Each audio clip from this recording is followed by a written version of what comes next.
In the old days, in a small African village where wisdom traveled faster than drums, there lived a widow whose beauty unsettled the rhythm of daily life. Her husband had died suddenly, strong, respected, and deeply mourned. For months, the village treated her with the careful silence reserved for fresh grief. But time, as it always does, softened sorrow. And when it did, her beauty reemerged, not loud, not inviting, but impossible to ignore. Soon, two men began to circle her life like opposing winds. One was strong. His arms were thick from farm labor, his voice deep, his confidence unchallenged.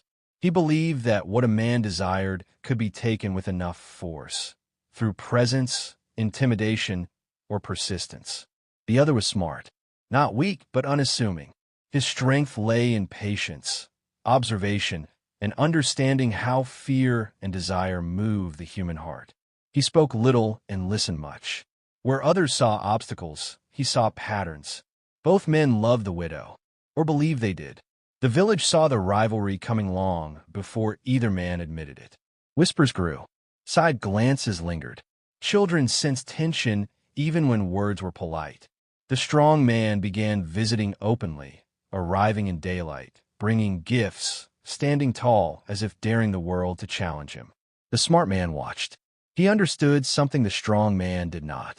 That love is not won by presence alone, but by removal of competition.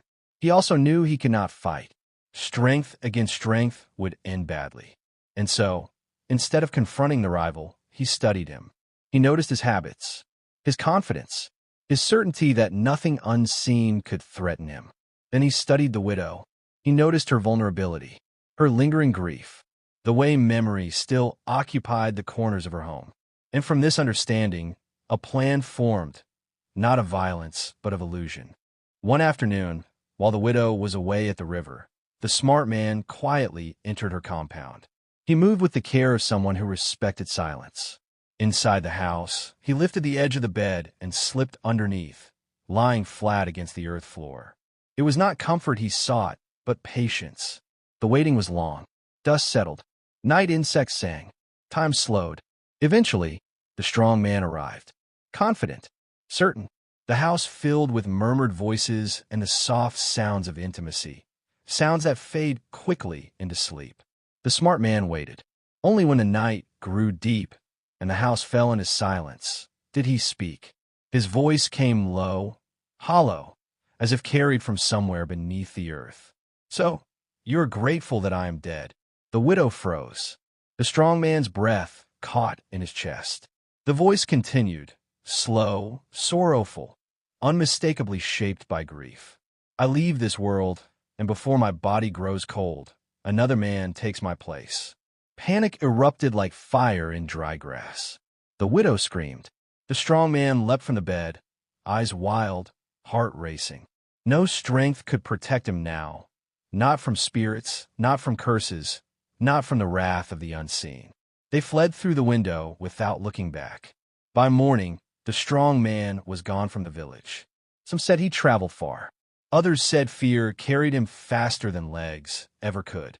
The smart man waited until dawn before leaving his hiding place. He did not return to the widow that day, or the next. He understood restraint.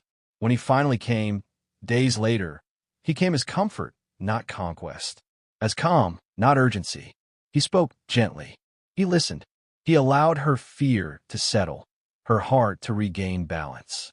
And slowly, without struggle or rivalry, he became the man beside her.